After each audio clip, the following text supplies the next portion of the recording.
Good day. Herewith is the instructional video for the Term 4 2024 planner.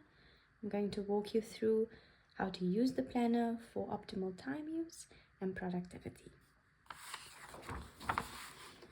Okay, we've got our contents page, the purpose of the planner, and how to use it.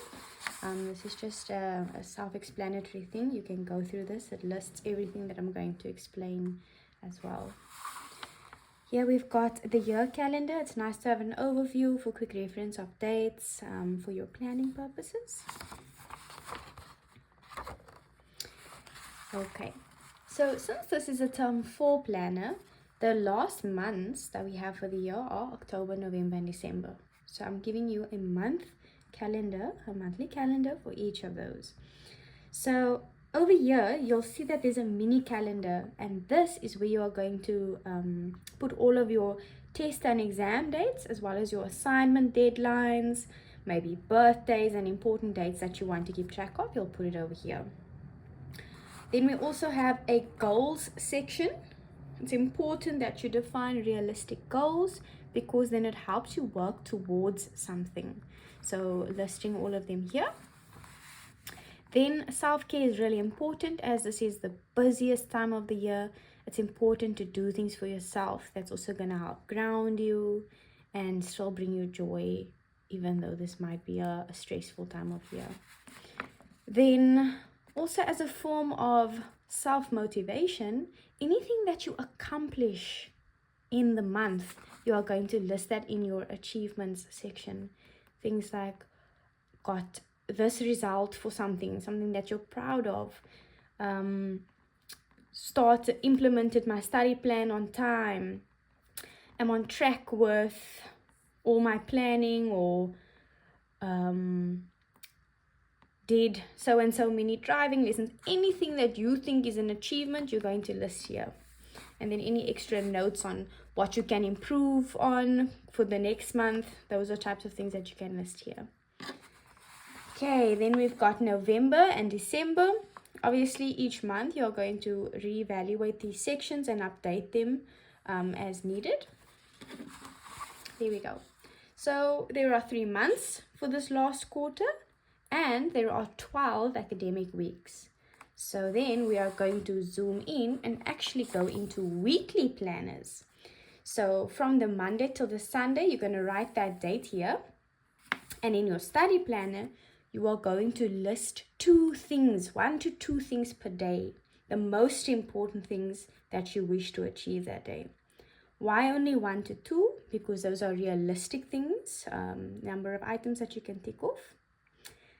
And it helps us accomplish the saying, you eat the frog. So you tackle the most important things. Don't list things that's like short 5-minute tasks that can be completed anytime.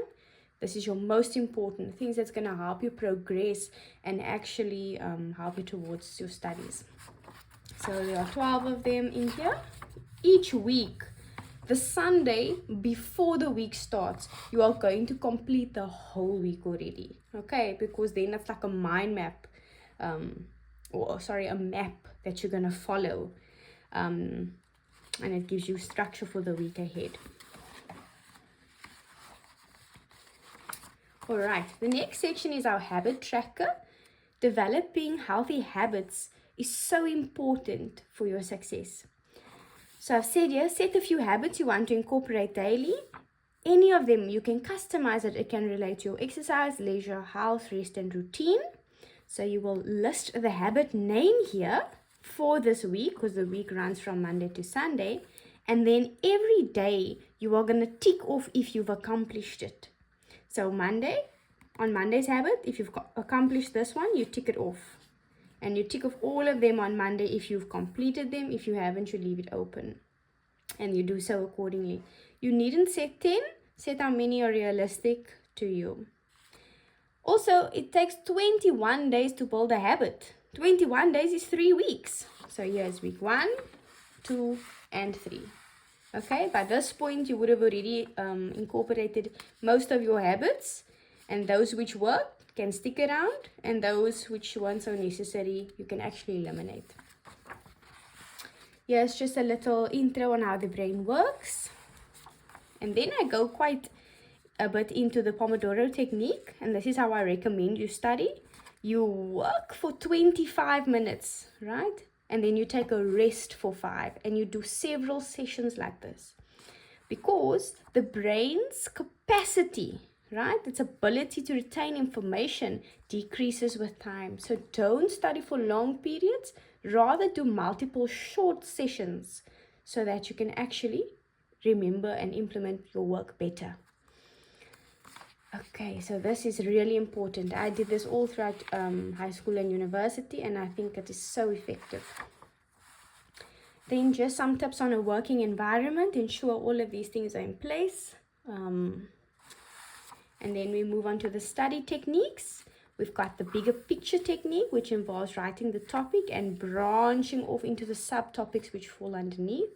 And under each of the branches, you can list your definitions, examples, calculations, and diagrams. Over here, I state what it's best for. This is best for your content subjects and planning. Okay. Then summaries, you are familiar with. With summaries, it's important to include pictures and diagrams alongside text so your brain can make associations. Our flow diagrams and timelines, that's your first then finally. Representation of processes and cycles in things like geography and life sciences and physical sciences, and even your timelines for history, because sequencing is so important. Mind maps, this is also for visual learners, how the branches can go off of one topic. And then my personal favorite is the cue card. This aids in definition learning and topic recap. Okay, so I've included some of this in the pack as well, which we'll go through, and this appeals to auditory learners because you say it out loud as you do your rapid recall. And then for your past papers, for all grades, you can just search grade, insert your grade past papers, and then you select your subject. This is amazing because this is how it gets assessed in your exams, and due to the memorandums, you can evaluate what your strong suit is. Then we've got space for notes. You can either study here or just write down some amazing ideas. And then lastly is our contact us. So should you have any recommendations or want to place an order for next year's planner, you can get in touch with us. And also please note this, but at the bottom, that this planner took effort to curate. So Ms. Mass kindly requests that this planner does not get distributed, copied, or shared with other parties. Lastly, I'm just going to show you what the pack entails. Here it is. So the pack that you are purchasing, you're going to get your own planner and pen, so you can customize it as you like, all right? Then you're going to get the sheet of stickers, which you can use to decorate your planner, add to your study notes, use as you want. Then you're going to get a color stack. There are 10 of them here. This is for your cue cards, where you're going to write the concepts associated with topics. And these are your key cards, which are used for your definitions. On the front of each card, you write the definition. And on the back of each card, you write the keyword associated with the definition. Also, there are 2 pages, a color page and a color board. These you are welcome to use to implement the study techniques you've used. I encourage you to use lots of color and put effort, as this will ensure that you remember all the notes that you are writing down. Thank you very much, and I wish you all the best for term 4.